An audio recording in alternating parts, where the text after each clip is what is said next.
India pumping in more soldiers, weapons on entire Eastern Front.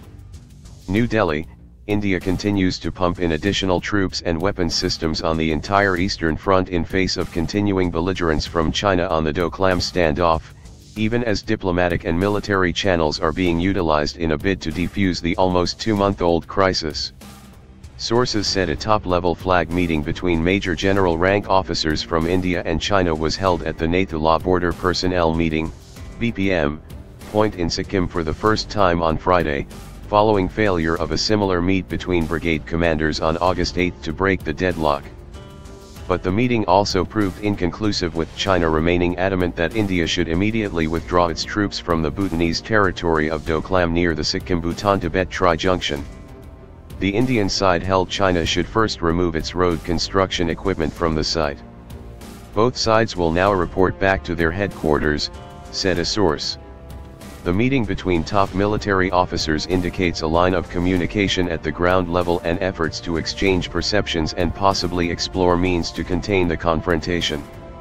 The army has steadily but stealthily moved troops to their operational alert areas on the borders with China in Sikkim and Arunachal Pradesh, while also maintaining high operational readiness of its other formations and units all along the 4,057 km long line of actual control stretching from Ladakh to Arunachal, as was reported by Toy earlier. In the Eastern Theater, this primarily includes the 33 Corps headquartered in Suna, with the 17, Gangtok, 27, Kalimpong, and 20, Banagiri, mountain divisions under its control. Each division has 10,000 to 15,000 soldiers who have undergone acclimatization for the high-altitude forward areas. The 3 Corps, Dimapur, and 4 Corps, Tezpur, with similar infantry and mountain divisions under them, have also been activated as a precautionary move.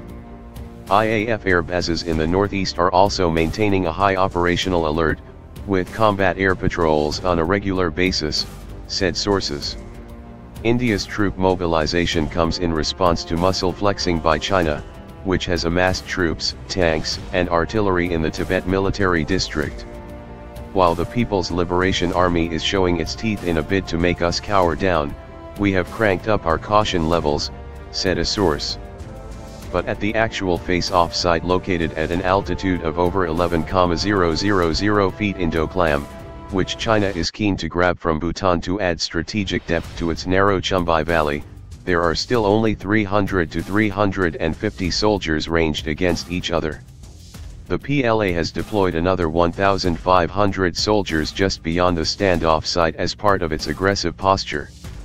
Defense Minister Arun Jaitley, incidentally, assured Lok Sabha on Friday that the Indian armed forces are geared for all contingencies, while responding to questions on Chinese troop movements in Tibet and the Army Vice Chief's statement that Pakistan's indigenous defense production industry was better than India's.